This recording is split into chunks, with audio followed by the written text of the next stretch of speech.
నెల్లూరు నగరంలో cell tower ఏర్పాటు వివాదంగా మారింది. నెల్లూరు తిప్పరాజు వారి వీధిలో ప్రతిపాదించిన సెల్ టవర్ నిర్మాణాన్ని స్థానికులు తీవ్రంగా వ్యతిరేకిస్తున్నారు. అందరూ బాగుండాలని కోరుకోవాలా, వాళ్ళు సొంతంగా పెట్టేసుకుంటే ఇప్పుడు అందరికీ ఇళ్ల పక్కన వాళ్ళందరికీ జబ్బులు కదా, ముందే షుగర్ బీపీలతో అవస్థ పడుతున్నాం, మళ్ళీ క్యాన్సర్ వస్తుంది కదా. 150 నుంచి 200 ఫ్యామిలీస్ సఫర్ అవుతున్నాయి. వాళ్ళందరూ వచ్చి గ్యాదర్ అయ్యి రోజు మాకు ఫోన్ చేయడం జరుగుతుంది. అక్కడ ఏంటంటే సమస్య ఏంటంటే ఈ సరౌండింగ్లోనే ఇది 3వ టవర్ అవుతుంది. వాళ్ళు ఏమంటున్నారంటే టెక్నాలజీకి మేము ఇది కాదండి, ఇక్కడ ఈ సరౌండింగ్లోనే 3వ టవర్ వస్తుంది, దయచేసి ఇంకెక్కడైనా పెట్టుకోండి అని చెప్పి వాళ్ళు రిక్వెస్ట్ చేస్తున్నారు తప్పితే వాళ్ళు వేరే విధంగా వాళ్ళు మాట్లాడటం లేదు. ప్రాబ్లం ఏంటంటే పబ్లిక్ ఎలిగేషన్. పబ్లిక్ ఏంటంటే మేము వద్దంటున్నాం, మాకు అవసరం లేదు బై టవర్, మాకు సిగ్నల్ ప్రాబ్లం ఇక్కడ ఏం లేదు. ఆల్రెడీ ఏంటంటే ఈ ఏరియా ఇండియన్ అరౌండ్ 100 మీటర్ సర్కిల్లో 3-4 టవర్లు ఉన్నాయి. ఇప్పుడు ఇది 4వ టవర్ వద్దు అని మేమేందంటే ఫ్యామిలీస్ అందరూ ఫైట్ చేస్తూ ఉన్నాము. కానీ వాళ్ళు ఏంటంటే కొద్దిగా కమర్షియల్ మైండ్తో టవర్ పెట్టేసి పర్మిషన్ లేదన్న వాళ్ళు ఏమంటున్నా అంటే డిజిటల్ సిగ్నేచర్ చేశారు, అది చేశారు. లాస్ట్ టైం కూడా వాళ్ళు ఒక కాగితం చూపించారు, అది మున్సిపల్ సార్ కమిషనర్ సార్కి వెళ్తే మేమేం సిగ్నేచర్ చేయలేదు, వాళ్ళు ఎట్ట పని మొదలు పెడతారన్నారు. టవర్ నిర్మాణం వల్ల ఆరోగ్య సమస్యలు, ఇళ్లకు నష్టం కలుగుతుందని ఆందోళన వ్యక్తం చేస్తున్నారు. సెల్ టవర్ ఏర్పాటు పనులు ప్రారంభించేందుకు వచ్చిన సిబ్బందిని స్థానికులు అడ్డుకున్నారు. ఈ సందర్భంగా నిర్మాణం చేపడుతున్న వారితో స్థానికులు వాగ్వాదానికి దిగారు. టవర్ ఏర్పాటును వెంటనే నిలిపివేయాలని గట్టిగా డిమాండ్ చేశారు.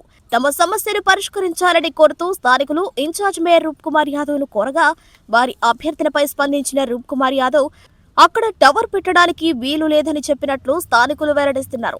రూప్ కుమార్ సార్ గారు వెళ్ళాము, వాళ్ళు వద్దున్నారు. అయినా వాళ్ళు పర్మిషన్ లేకుండా వాళ్ళ మాట కూడా లెక్క చేయకుండా వాళ్ళు కట్టుకుంటాము, మీరు వాళ్ళ సార్ మాట్లాడుకోండి, మా అక్కడ రైటింగ్లో ఉంది, మీరు రైటింగ్లో తీసుకోరండి అయితేనే ఆపుకుంటాము అని మాట్లాడుతున్నారు. ఇప్పుడు సార్ గారు మాట్లాడుతాం, సార్ గారు మళ్ళీ మాట్లాడుకోవడానికి వెళ్తున్నాము. ఇప్పుడు మన రూప్ కుమార్ సార్ మేయర్ గారితో మాట్లాడతాము, వాళ్ళు ఏం చెప్తే ఇంకా జరుగుతుంది అలాగే. ఇంకా టవర్ సిగ్నల్ లేకపోతే మేమే చెప్తాం టవర్ పెట్టమని. టవర్ మాకు అందరికీ ఫోన్లు బాగా వస్తున్నాయి సిగ్నల్స్, ఇంకా ఇక్కడ ఏం పెంచి అందరికీ ఫుల్ టవర్స్ ఉన్నాయి, అయినా కూడా పెట్టుకుంటా పోతున్నారు. మా ఒక్క సమస్య కాదు, ఊరంతా ప్రతి సందులో ఇలానే జరుగుతుంది, ప్రతి వాళ్ళకి ఆరోగ్య సమస్యలు వస్తాయి రేపు. అయితే టవర్ ఏర్పాటు విషయంలో ఉద్రిక్తత కొనసాగుతుండటంతో సమాచారం అందుకున్న చిన్న బజార్ సిఐ కోటేశ్వరరావు పోలీస్ సిబ్బందితో కలిసి ఘటనా స్థలికి చేరుకున్నారు. పరిస్థితిని సమీక్షించి ఇరు వర్గాలతో మాట్లాడి శాంతింపజేశారు. దీనిపై పోలీసుల రియాక్షన్ ఎలా ఉంది? ఈరోజు తిప్పరాజు వారి వీధిలో ఇండస్ ల్యాండ్ అనే వాళ్ళు కంపెనీ టవర్ ఒకటి బిగిస్తున్నారు, ఎయిర్టెల్ది. అది ఇండస్ ల్యాండ్ అనేది ఒక కంపెనీ, అందరి దగ్గర కాంట్రాక్ట్ తీసుకొని టవర్లో అవి పెడుతుంటారు. వాళ్ళు యాజ్ పర్ నామ్స్ అంతా అప్రోచ్ అయ్యి త్రూ ప్రాసెస్ ఛానల్లో వచ్చి పర్మిషన్ తీసుకొని కట్టుకుంటున్నారు. ఇదే విషయం 3 నెలల ముందు మా దగ్గరకు వచ్చింది. అప్పుడు కమిషనర్ గారి దగ్గర నుంచి, మున్సిపల్ కమిషనర్ దగ్గర నుంచి సరిగా అప్రూవల్ లేదని అప్పుడు వెరిఫై చేసి ఆపిచ్చేసాము. దాని తర్వాత రీసెంట్గా వాళ్ళు అన్ని నామ్స్ ప్రకారం తెచ్చుకున్నారు. అన్ని నామ్స్ ప్రకారం కమిషనర్ గారు కానీ కలెక్టర్ గారు నిన్న దినము ఎస్పీ గారికి పోలీస్ ప్రొటెక్షన్ ఇవ్వండి ఆ టవర్కి అని చెప్పడం జరిగింది. దాని మీద మేము పోలీస్ ప్రొటెక్షన్ ఇవ్వడం జరిగింది.